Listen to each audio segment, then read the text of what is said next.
That's right. And I just used the mark here. Okay, folks. I mean, there would pay it forward. I had the same thing. Okay, ladies and gentlemen.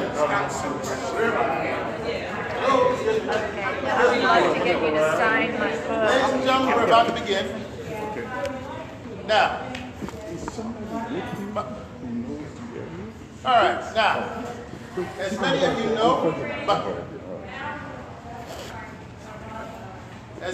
know, my name is Damon Fordham, and what you're about to hear is a presentation that I've been working on for some time called Charleston Stories. And they go as follows, basically dealing with some of the lesser known aspects of the story of this place. And so I'm going to begin as follows with that of as far back as we know. There were the Yamasees and other such folks around here prior to that, but unfortunately a lot of those stories were not recorded. So I'm going to start with what we know. And what we know is that in 1669, King Charles II decided to colonize this area, and being the humble, modest, and unassuming guy that he was, he named it Charlestown. And the next year, Captain Nathaniel Sale came here with a boatload of 20 Englishmen and 3 Africans who he gave the English names John, John Jr., and Elizabeth. Their African names we don't know. But this was the foundation of the beginning of the rice culture of this area that I'm going to go into detail a little bit about later. And one of the places that eventually became well known in the city was that of the city market. Now, contrary to popular belief, the city market was not the slave market. Let me make that perfectly clear. The actual one was on Chalmers Street, and we're going to get into that in a minute. But what you did have at the city market was something very interesting. Charles Cooksworth Pinckney willed it to the city in 1788, and it became a farmer's market, where many people of African descent sold their goods. That's not where they were sold, they sold their goods. And they did so in the unique style of the singing street salesmen of Charleston. For example, if you've ever seen Porgy and Bess, the name Porgy came from the porgy fish, a little black fish that's often found in the waters here of Charleston. And the porgy fish salesman, when he would sell his goods by the market, would go, "Porgy! Porgy walk, Porgy talk, Porgy with a knife and fork, Porgy," in order to sell the fish. And then you also had a child selling the Charleston News and Courier newspaper. And he would go, "Look out your window, peep out your door, come on and get your news from Courier." And then you would have a gentleman selling brooms going, "Drinking gambling, living on the blue, that's what keeps a man so poor." And in the 20th and 21st centuries, you had 2 outstanding singing street salesmen. The first is a name that some of you might remember very well if you're above a certain age here in Charleston, Samuel Sonny Goldberg. Sonny Goldberg was the son of J.L. Goldberg, a Jewish peddler from Europe, and he would send his son Sonny out to the market and sing to get customers for their furniture store on 445 King Street. Now, Sonny had the loudest, most annoying, atonal, non-singing voice known to man, but yet he had this strange charisma about him. And so he would sing in the market and draw people back to the store.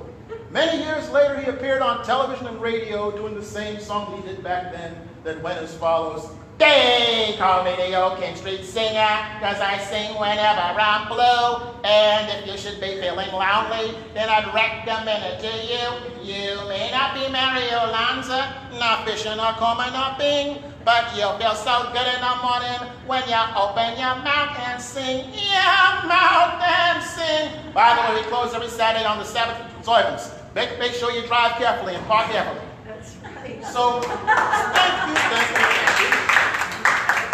Sonny died in 1997, and they have a marker where the furniture store once stood. But he was the next to the last of the great singing street salesmen. The last of them was the great Anthony Wright, better known to you as Tony the Peanut Man. Tony's 2 sisters, Cheryl and Jackie, sang in the choir with me at Wando High School back in 1979. And Tony had this secret recipe of boiling peanuts where he would go to the market and the Charleston River Dogs baseball games, and he would go, hey, hey, now what I say, hey, huh. Got some bone, got some roasted, got some fried, got some toasted, oh yeah, peanut man, catch it again. Got some hot, got some cold, got some down to the oso, oh yeah, peanut man, catch it again. You got the right one, baby. And he continued to do that until he died of multiple sclerosis in November of 2016 at the age of 63. And he was the last of the great singing street salesmen of Charleston. But thanks to my memory, you have just experienced the lost art of the great singing street salesman of Charleston. Now, not too far from that is the Dock Street Theater over on Church Street. The theater was opened in 1736, the oldest theater in all of the United States that continues to do plays today. And one of the great actors who went through that theater was a fellow by the name of Junius, who was a Shakespearean actor. Junius had two sons who were also Shakespearean actors. One of them, a fellow by the name of Edwin, was up in New York in the summer of 1862 when he was waiting for a train and he saw a young man teetering at the edge of the track, and the young man fell onto the track. So Edwin, instinct came in, and he jumped down to the track, pulled the boy up, and saved his life. Well, it turns out that the boy told his father's secretary, and the father's secretary remembered the deed and sent him a letter congratulating him on that good deed. Edwin had another brother who was a Shakespearean actor, and this brother went to a place on April the 14th, 1865 by the name of Ford's Theater in Washington, D.C. You see, there was this fellow enjoying this play called Our American Cousin with the great actress Laura Keene. And the gentleman was watching the play, and he began to turn his head back and laugh heartily. But he had a bodyguard. And the bodyguard was so enraptured with the laughter from the play that he said, hey, I think I'm going to go out and enjoy the play myself. And he left his post and sat down by the laughing man. And as he did that, the brother of Edwin jumped into the booth and pow, pow, pow, killed Abraham Lincoln and jumped on the stage and yelled, Sic Semper Tyrannis.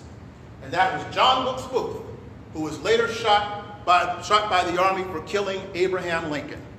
Now, John Wilkes Booth was the brother of Edwin Booth. And the boy who Edwin Booth saved was a boy by the name of Tad Lincoln. So you see, John Wilkes killed the father, and Edwin saved the son. How's that for irony? But there's another story involving the Dock Street Theater that many people don't know. You see, during the 1950s, it was run by a man by the name of Edward Emmett Robinson, who in turn was married to a lady by the name of Patricia Colbert. Patricia Colbert was the aunt of probably the most famous Charlestonian, the comedian Stephen Colbert. And in 1959, he ran a production of Romeo and Juliet, great Shakespearean play. Well, there was this young girl who was very precocious at Burke High School by the name of Barbara Gathers, loved to read Shakespeare. One day, in 1959, she's reading the Charleston News and Courier. She read that Emmett Edward Robinson was producing Romeo and Juliet over at the Dock Street Theater. Now, this was 1959. And she knew that there was no way that she would be able to walk up to the theater and say, excuse me, I'd like a ticket to see Romeo and Juliet, not in 1959. So she wrote a letter to Emmett Edward Robinson asking if there was any way that perhaps she could allow the players to go to Burke High School so they could enjoy Romeo and Juliet. He did one better than that. He secretly allowed the students from Burke High School, some of them, to go into the theater as they watched the dress rehearsal for Romeo and Juliet under the tightest level of secrecy. And so Barbara Gathers went on to found the Unique Ideas bookstore, the first black-owned bookstore here in Charleston that used to be right here on East Bay Street. And as a bookish child, I loved going to the Unique Ideas bookstore. And one day, I told Miss Gathers, one day I'm going to write books, and they're going to be in your store. She got a big kick out of that. Now, by the time my books came out, the bookstore was closed.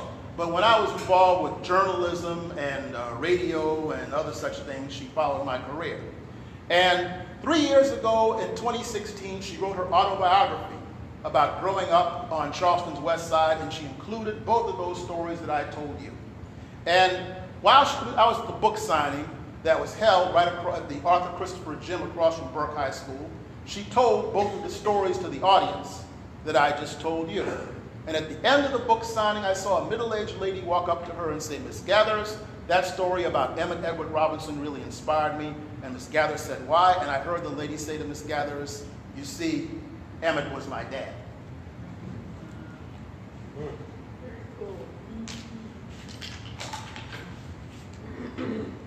Now, the next one deals with a great aspect of Charleston's folk culture. Many of you, oh, I'm good. No, I wanted to keep laughing. Oh, okay. Yeah, sorry That's about okay. that. No, you're good. It's You're not good. clear. But anyway, many of you may be familiar with this.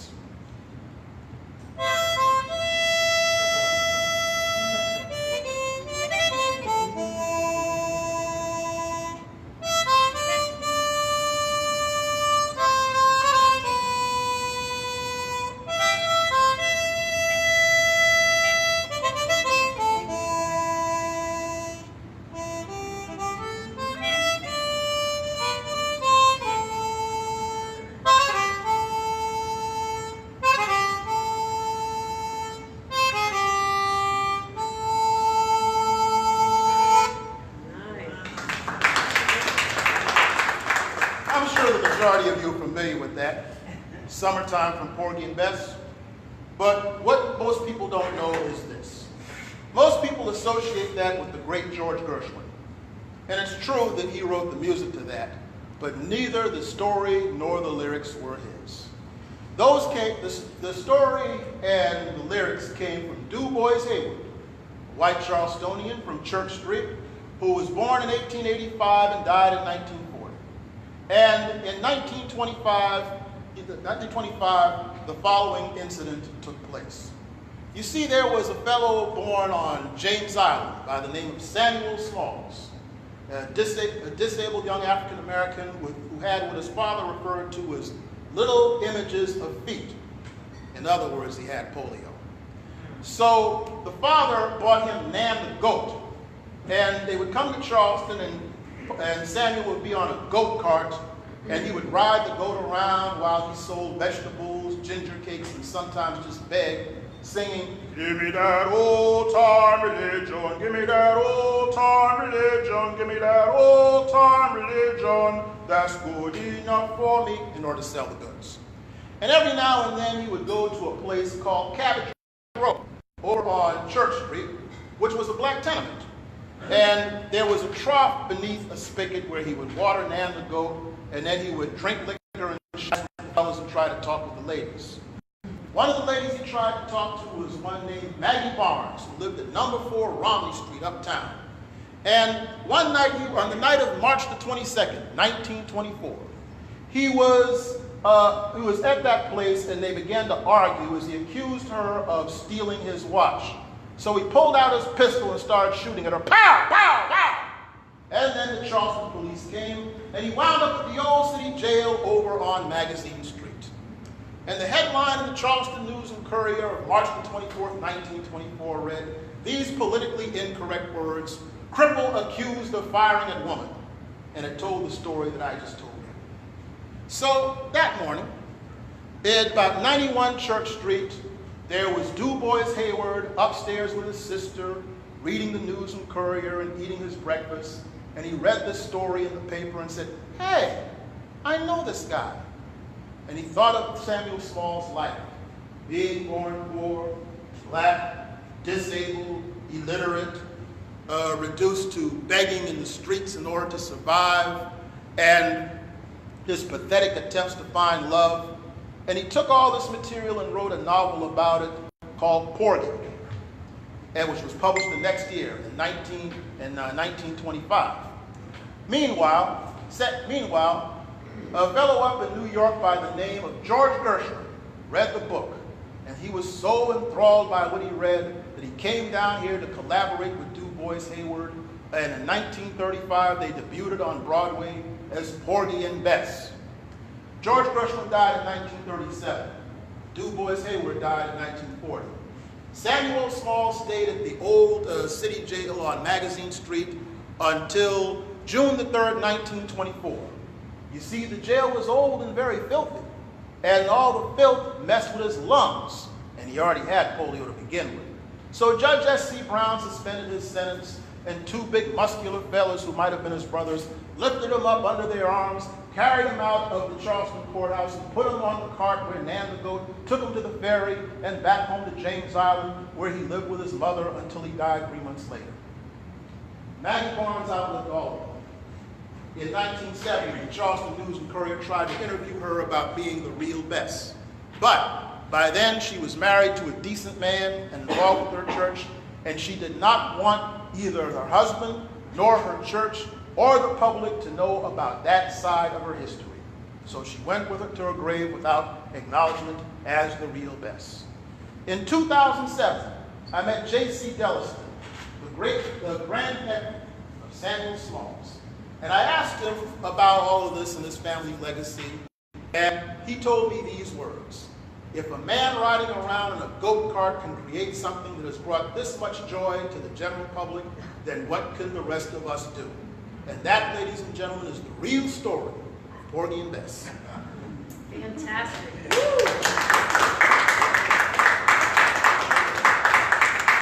Now, one of the things that concerns me as a man who deals with storytelling and folklore is that America is in danger of losing a lot of its folk culture. Many of us, whether through its storytelling or books in the library or Walt Disney or whatever, once upon a time knew the stories familiar to every American, like John Henry and Davy Crockett and Johnny Appleseed and Brer Rabbit and Nancy the Spider, among many others. And that's not good for this country's heritage, to not know things like this. But one of the most famous of these had its origins in the Low Country. Down near Port Royal, there was a man named Nathaniel Hayward, who was a close relative of Du Bois Hayward. And he owned a man by the name of Prince Baskin. And Prince Baskin kept the plantation in thrall with what he referred to as the stories of his African granddaddy.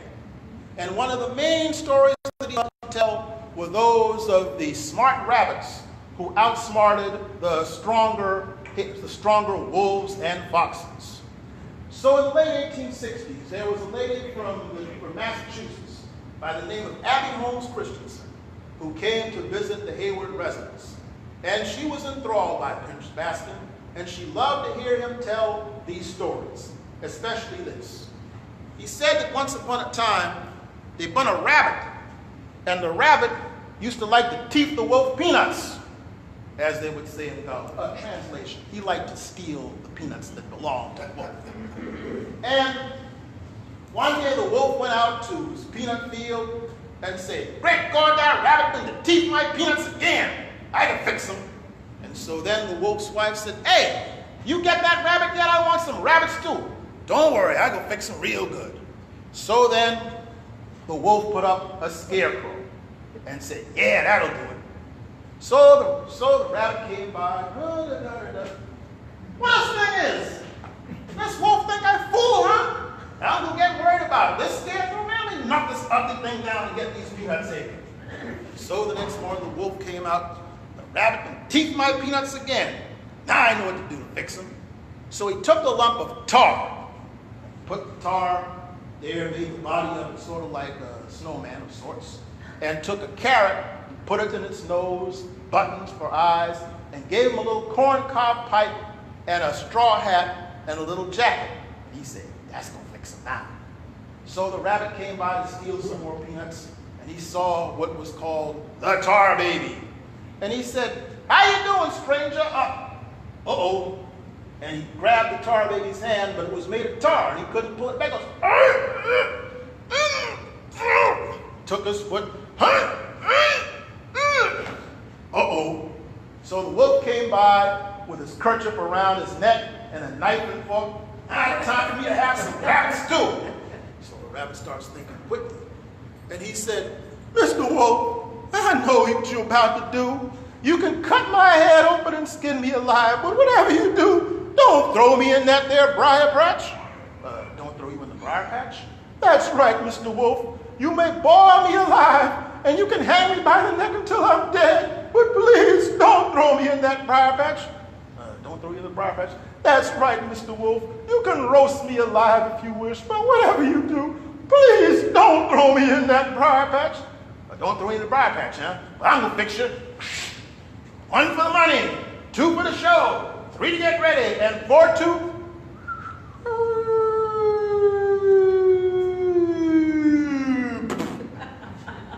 Hey, Mr. Wolf, you're forgetting 2 things. What's that? Well, number 1, I was born and raised in the briar patch. And guess what? I'm a free man now, and no more rabbit stew for you. So the wolf went back to his wife. Well, honey, we ain't gonna get no more rabbit stew tonight. Abbott Christensen was so moved by that story that she went back to Springfield, Massachusetts in 1874 and wrote about it as a story called The Rabbit, the Wolf, and the Tar Baby that appeared in the Springfield Republican newspaper. And roughly around the same time that was happening, down in Eatonton, Georgia, there was a fellow known as Uncle George Terrell, an ex-slave storyteller. And there was a fellow who worked on the plantation by the name of Joel Chandler Harris, who ran a local newspaper.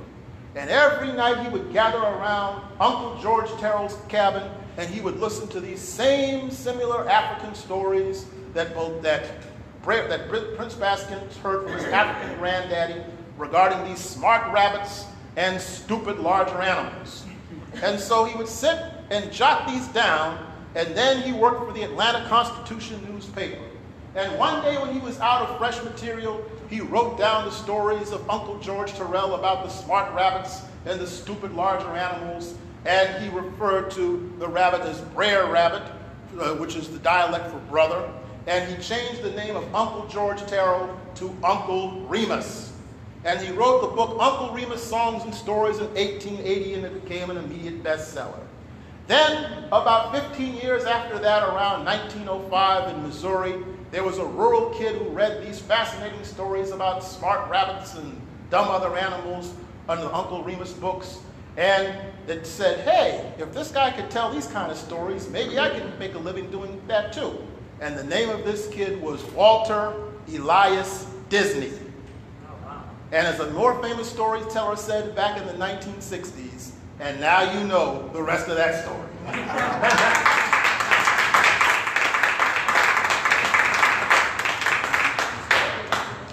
One of, I think, the most important stories in Charleston is that of the Denmark-Vesey Rebellion. Denmark-Vesey was born in slavery in St. Thomas, Virgin Islands, 1767. And his master was Joseph Vesey, Captain Joseph Vesey, a man with ties to Charleston. And the thing about it was, fortunately or unfortunately, depending on your point of view, you see, he allowed Denmark to read. And what did Denmark read? He read Exodus 21:16, which said, he that stealeth a man and selleth him shall be put to death. He also read Revelation 13 that said, he that leadeth into captivity shall be led into captivity. Bet y'all never heard those in Sunday school. So, he also read about the Haitian Revolution, where Toussaint Louverture led the slaves of Haiti to overthrow the French and make Haiti the first free black republic in the New World. So you can figure out what was on his mind. They came to Charleston in 1793. And in those days, if you happened to be a slave, you could work and you could do side jobs for other people, and you could get paid. But you had to give a percentage of that to your master. And Vesey fell in that category. So on December the 31st, 1799, Vesey was walking right down this East Bay Street when he saw a fellow on the side of the street holding up with a roulette wheel. And the fellow held the roulette wheel and said, hurry, hurry, hurry, place your bet, step right up. Round and round she goes, where she stops, nobody knows. Place your bets, place your bets. So Denmark placed his bet, and he won $800.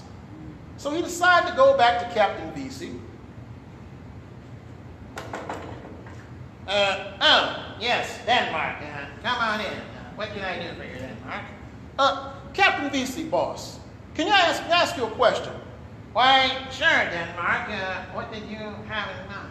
Denmark, Captain Vesey, how much am I worth? Let's see. How much are you worth? Let me look at my ledger here and... oh, yes. Well, Denmark, according to this, you happen to be worth $600. Why do you ask? Flickety, flickety, flickety, flickety, flickety, flickety, flickety. Okay, I'm worth $600. Bam! Here's $700 profit. See ya. Denmark, wait, bye. And that's how Denmark was free. But, not done yet. So, he then went to become a class leader. And for those of you who are not in AME Church, that's a lay preacher at the Hempstead AME Church over in Charleston's east side. And he also was a carpenter in Charleston. And while he was doing these things, he secretly laid the plan out for the Great Slave Rebellion of 1822. And the idea was, they would go to the city, he would get the country slaves. Oh, I said the country slaves. There's a reason why I say that in a minute. To the old city armory on the corner of Meeting and Broad. And they would break in at night and steal guns. And once they did that, they would go through the city setting fires. And when the white men came to put them out, pow, pow, pow, pow, pow, pow, pow. Then they would go throughout Charleston, freeing the black population, and lead them right out here to Charleston Harbor, where they would hijack ships and sail to Haiti and be free. But he warned his followers, do not tell the house slaves. Why did he say that? For those of you who don't know, you see, if you worked in the house, you were privileged. You ate better. You dressed better. You led a better life. And you identified with your master. You might remember that sermon about Malcolm when the boss said, when the boss was sick, he'd say, boss, be sick. There you go. So he identified with himself as being better than the field slaves, but not quite up there with the free blacks, some of whom were slave owners themselves, as we're about to see. So, on May the 25th, 1822, over at the old Exchange Building, right down the street from here on Broad Street, one of his men, William Paul, was walking down there, and he ran into a house slave. His name was Peter Praylo. And he said, hey, Peter, what's going on? Yeah, so, Mr. Paul, how is you, boss? Oh, I'm doing fine, Peter. Hey, Peter, you want to get down what Denmark Vesey's doing? Denmark Vesey? Who that is, boss? Shh, not so loud, Peter. You see, here's what we're going to do. We're going to... Oh, wait! You gonna do that? Peter, wait a minute. Feet don't fail. Hey, Peter! Peter ran to an African-American slave owner by the name of William Penseal. Mr. Penseal, Mr. Boss, what is we going to do, sir? Why, Peter, it is your duty to go back to your master and warn him of this travesty that is about to take place. Yes, sir, boss. So he ran back to his master, Captain John Praylo, and he said, Mr. Praylo, what are we going to do, boss? What are we going to do? Why, Peter, I shall call out the militia expeditiously, and at once even. And sure enough, he called out the militia, and Vesey and 34 of his comrades were captured in June of 1822 and tried, and they were hanged on July the 2nd, 1822. Peter was fat and happy after that. The state freed Peter and gave him a financial stipend for the rest of his life. He married, had children, and bought slaves himself. He sold a 10-year-old boy named George in 1847 for $325, according to Larry Cover's book, Black Slave Owners. Gee, what a swell guy. So, meanwhile, over on Trask Street, 125 Trask Street, there was a black minister by the name of Bishop Daniel Alexander Payne. And he had a school for young free and enslaved children. But the city shut him down. Why? Because since Denmark was using the Bible and the Constitution to encourage the slave rebellion, that's when they made it illegal for African Americans to learn to read and write in Charleston. So Bishop Payne went to Wilberforce, Ohio, where he helped start the very first college in America that was run by African Americans. And that was Wilberforce University up in Wilberforce, Ohio. Meanwhile, the mob burned down the Hempstead AME Church. And it was made illegal for African Americans to go to have a meeting without the presence of a white person to prevent talk of revolution. So, this was the state of affairs until after the Confederates surrendered on February the 18th, 1865. You see, one of Bishop Daniel Alexander Payne's students was a fellow by the name of Reverend Richard Harvey King. He came down here after the war ended, and he gathered up the congregation of the old Hempstead AME Church, and they moved to 110 Calhoun Street, and they started a brand new church, and he named it after the Hebrew word for God is with us, which is Emmanuel, and it was the mother of the new black churches in Charleston. That's how Mother Emmanuel was created.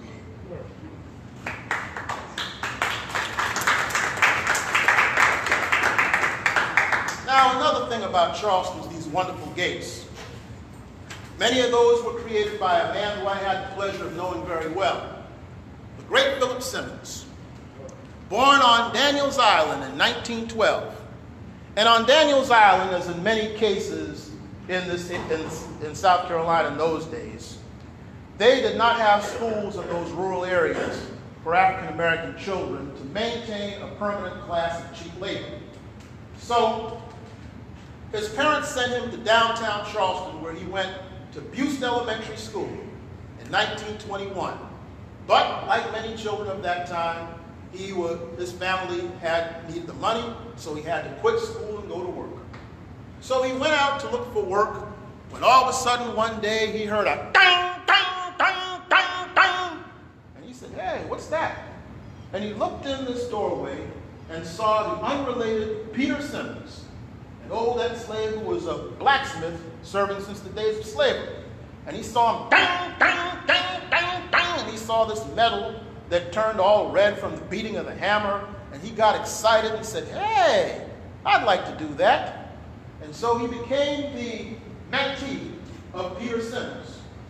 Well, he became so skilled at making these artsy designs that Peter Simmons left the shop to him. And he continued to make all these fancy designs for the wealthy people of Charleston.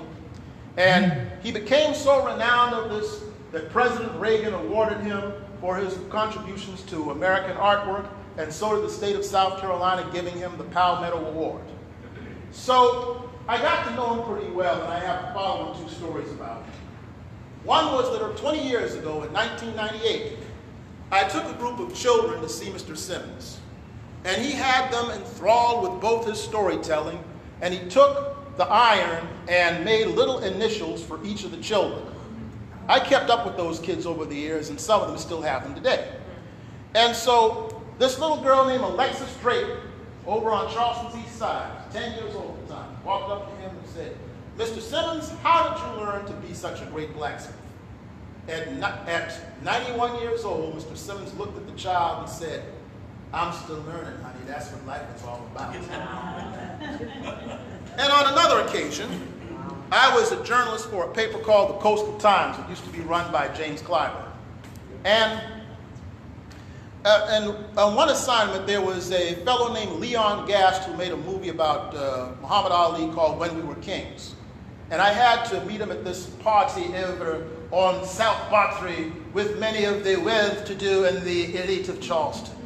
So I went down there and I listened to these well-to-do and elite talk about how they spent their Christmas vacation in Vail, Colorado at Robert Redford Ski Resort and all this kind of thing.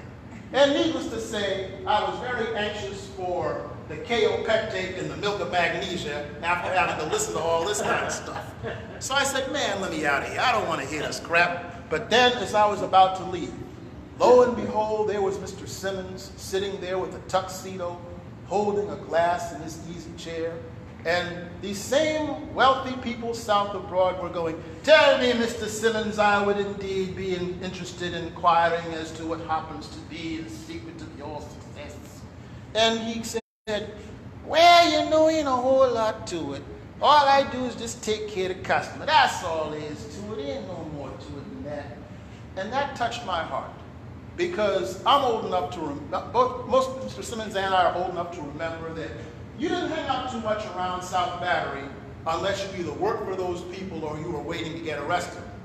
And so to see Mr. Simmons honored by President Reagan in the state of South Carolina and by all these wealthy people and all that, from where he had come strictly through his talent and his labor, that touched my heart. And those are two of the ways that he inspired me before he died at the age of 97 in 2009.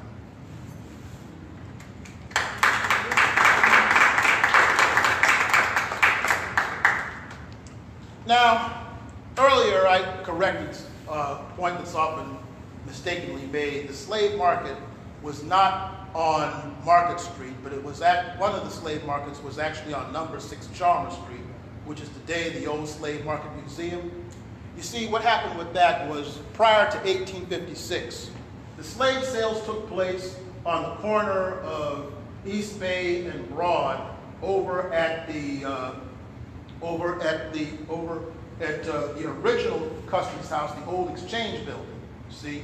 And where you see the market for that today was the platform where they would, after they would sell them largely off the boat, they would be naked and chained and all of that, and the men would come up and fondle the women, and families were separated and all that. All horrible and disgusting scenes. So people would pass this by and watch these disgusting slave sales go on, and they would get sick. And they would complain to the mayor of Charleston of having to see these horrible and disgusting sights. So the mayor had a city councilman named Thomas Ryan, who had a market over on number 6 Chalmers Street, and in 1856 they made an agreement. He would sell these people on the inside so the general public wouldn't see it on the outside, and the city would still make its money. So he sold a 20-year-old young lady by the name of Lucinda in 1856, and that began the use of that slave market and in its best known incarnation. Now, after the Civil War ended, there was a journalist from Boston by the name of Charles Coffin who came down here to investigate what things were like in Charleston after the city fell to the Confederates. And he stopped by the old slave market and he observed a block in the middle of the building, among other things that he saw there. And this older lady by the name of Dinah Moore happened to walk by. How you doing, mister? Oh, pretty good, and yourself? And the two of them began to converse. And she talked about what it felt like to be free and so forth. And so in the midst of their conversation, Dinah Moore took one look at the block and said, mister, you see that block over there? Yeah, what about it? Well, you know, the last time I saw my husband was when they sold me off that block. And he had the same response that some of you just had when I said that. It shook him to the core and he gasped. He had never been that close to slavery before, and he hoped never to see it again. And he made sure to write about that incident and put it in his autobiography when he talked about Charleston after the war and the impact on it. And so it became a tenement building for African Americans until some years after that, and by the time I came along, it was abandoned, and I would occasionally go there to meditate on what happened there. before it was renovated as the Old Slave Mart Museum in 2007. But it's important not to know just what happened there in the abstract. It's important to know the people and the individuals and the stories behind a place like that so people could understand the true significance of that so that we can, just as with a lot of these monuments in Nazi-occupied Europe, make sure that that doesn't happen again.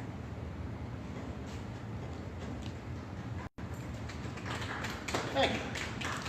Now, we've got time for a couple more here. And one is about a lady named Septima Poinsett.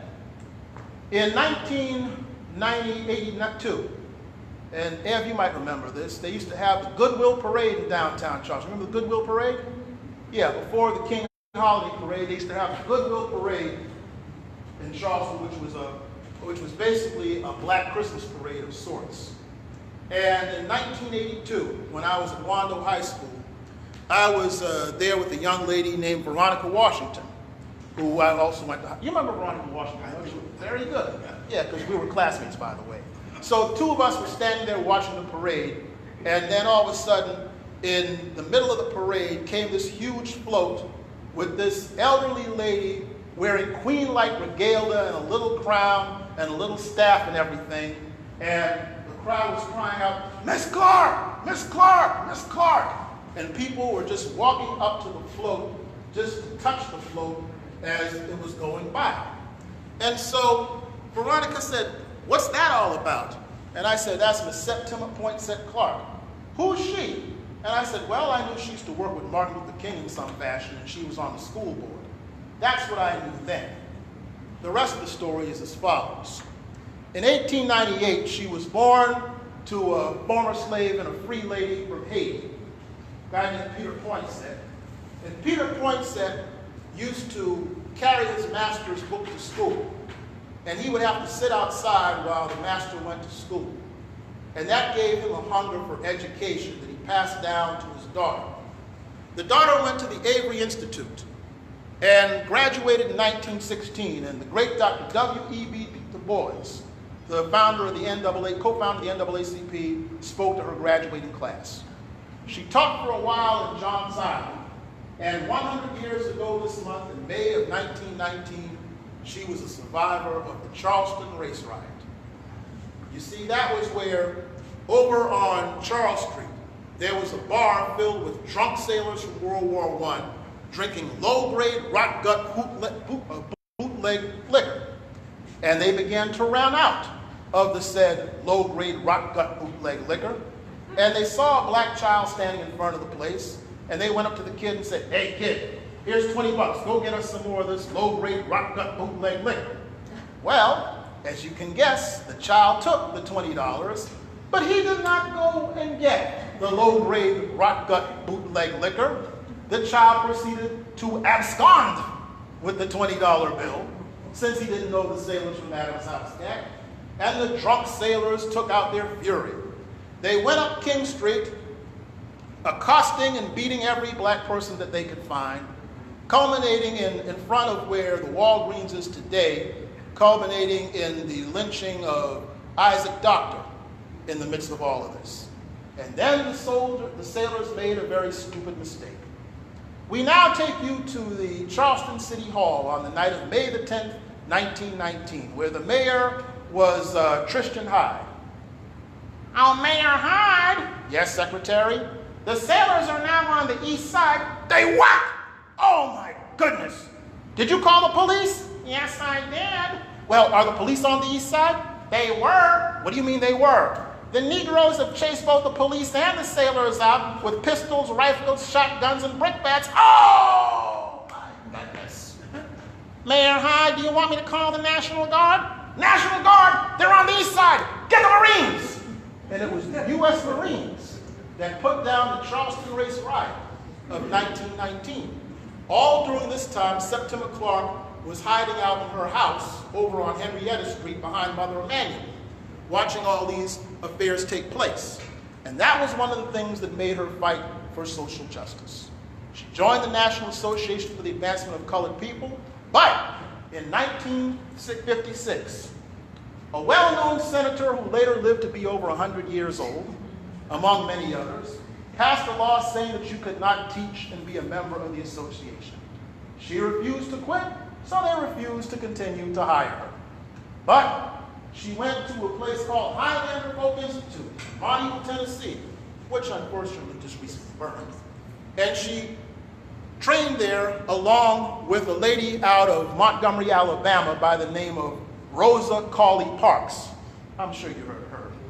And she then went on throughout the South teaching illiterate adults how to read, write, and register to vote. And basically her whole thing was not so much the fame of leadership, but teaching people how to lead themselves with her slogan that literacy was liberation. And so after some years of this, she came back here and sued and won her right to get the back pay from her lost years of teaching. And that's what she was doing on that float, earning the admiration of that crowd 5 years before her death on December the 15th, 1987. And that's the story that set me free. Now, I mentioned that Tim Clark was a friend of Martin Luther King. He was known to have come to this city at least twice. The first occasion was over at Mother Emanuel on April the 12th, 1962. He came there on the invitation of another great leader, the great Esau Jenkins, a man with a fourth-grade education who owned numerous businesses, as well as was Dr. King's point man for the Southern Christian Leadership Conference here in Charleston. And so Dr. King came to a Mother Emanuel, and he said, and he encouraged people to register to vote, and he said some very prophetic words. He said, if the Negroes of South Carolina were to vote in numbers equal to their population, I say to you that from the governor on down, we will sing a new tune when it comes to the liberation of this people. The governor then was Ernest Fritz Hollins. And the irony of that is that in January 20th, 1986, I was at the University of South Carolina, Columbia, and I went to the State House for the first official federal recognition of Martin Luther King's birthday as a holiday, and the speaker for that occasion was former Governor Ernest Fritz Hollins. How's that for prophecy? So he came down here 5 years later on July 30th, 1967. And some of you might remember Mr. Herbert Fielding, who was at the funeral home, who as well as the first black representative here since Reconstruction. Well, I interviewed him in 1999 about that. And he showed me a picture of himself, Dr. King, the young James Clyburn, Esau Jenkins, and several others on stage at Charleston's County Hall with Dr. King. It was a curious picture. Dr. King is sitting there at the lectern like this, not even flinching, just looking out at the audience, while everybody else is around like this, looking like they're in panic or something. And Mr. Fielding said, you see, Fordham, this is what happened. When this picture was taken, he said, there was a fella up there in the balcony, and he had a huge light bulb. And this jackass threw the light bulb down in the audience. Now, we were all scared that they were going to shoot Martin Luther King right here in Charleston. And we were all panicking, looking what's going on, but Martin Luther didn't flinch.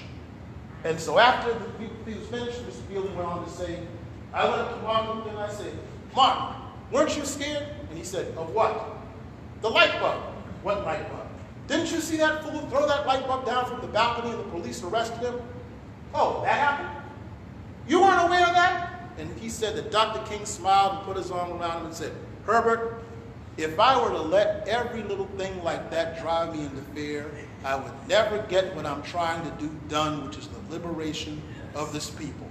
And that happened right here. And so Mr. Fielding died in 2015. And of course, he's no longer around to tell that story. But he told that to me in 1999, and I put it in my book. And so I'm here to tell it to you, and there it is.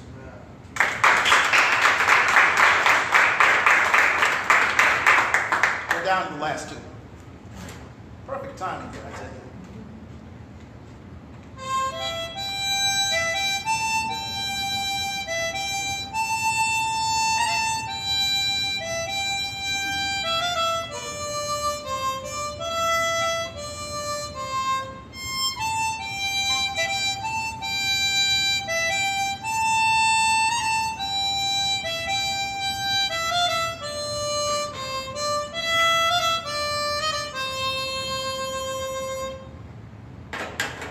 I'm sure you recognize that, Michael rowed the boat ashore. Most people don't know that that story was collected between here and Beaufort in a book called Slave Songs of the United States. And it is a major part of the Gullah culture of this region, often discussed but largely misunderstood. The Gullah culture, as many of you probably know, is where you hear the dialect, the food ways, and the basket making, the local culture of the indigenous African Americans. Most people do not know that that term comes from the Gullah people of Sierra Leone and Liberia, who along with the Mendes and the Kisei tribes are the ancestors of many black Charlestonians today. In the 1700s, there was Sir Richard Oswald, a British slave dealer, who had these folks captured on Banks Island off the coast of Sierra Leone, and he had a business partner in Berkeley County in Cordsville named Henry Lawrence. And Henry Lawrence, in turn, would sell these people to the rice plantation owners from Georgetown, South Carolina, down to St. Simon's Island, Georgia. And these islands were so isolated that the folks kept more of their African speech, folk ways, and culture than any other group of black people in America, and that is where the Gullah culture comes from. My grandmother, Janie Fordham, was born in Awendaw, South Carolina in 1905. And in Awendaw, as many of these country places, they didn't have schools for young black children to see that they were maintained as a permanent class of cheap labor. So she never learned to read and write and work in the fields. In 1968, when I was 4 years old, yeah, do the math, she would call me in the house by going, "Demon, y'all churn too trifling, y'all better come on and y'all white box y'all," and things like that. Now, she and my grandfather saved their money so that my dad could go to South Carolina State University in Orangeburg, the state's major HBCU, and he became the first of 3 generations of teachers in our family. I'm the second, and my nephew's the third. And in those days, if you were in a middle-class educated household, your parents did not want you to speak Gullah because it was considered a low-class dialect that would stunt your economic and socioeconomic growth, essentially. But as you can tell, I've always loved mimicry. So every now and then I'd make my dad furious and go, "Daddy, I'm hungry, I just want some okra soup." "Stop that! I didn't send you to school to talk like that. How wrong, Daddy, I just want to eat. Stop it! Quit knocking your grandmother. Stop that, I say." Well, in 1932, Dr. Lorenzo Dow Turner, a black linguist from Vesey University in Nashville, Tennessee, came to teach at South Carolina State. And he heard the students in his class say things like, "Man, Dr. Turner, you hot up in here, man, up the window." Excuse me, man, Dr. Turner, hot up in ya, up the window? Why, what type of speech is this? I find this fascinating. This is worthy of study. So he went throughout coastal South Carolina and Georgia and studied Gullah. And in Harrisonburg, Georgia, he met Amelia Dollar, who began to sing, "Awaka ye lay, ye lay, ye lay, ye lay, ye waka ye." Adam, what is that you are singing? "Oh, my great-grandmother used to sing that when I was a little gal." Let me see if I understand you correctly. Your great-grandmother used to sing this when you were a little girl? Madam, I must ask you this. Did your great-grandmother come directly off the boat from Africa? "Yeah, how you didn't know that?" "Why, Eureka! That was the funeral song of the Mende tribe of Sierra Leone. Why, this Gullah is not the ignorant, backwards country junk that people say it is. There's the cultural connection between the blacks of America and those of Africa." And he wrote a book about it in 1949 called Africanisms in the Gullah Dialect. But that book was read mostly by scholars and academics, not the general public. In 1988, General Joseph Momo of Sierra Leone came down to the Penn Center near Beaufort to speak to the local population, and he said to them in his native tongue, "I glad if I see you today." Translation, "I'm glad to see you today." And a lady in the audience who spoke Gullah replied, "Great goddamn man for talk like we." He sounds like us. So the man who was glad if I see the people talk like we back to Sierra Leone. And the people on both sides were amazed at the similarities between languages, lifestyles, and culture.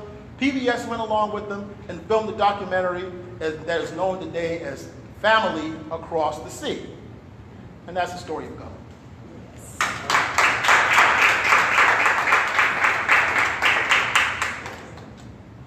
Oh, this is perfect timing.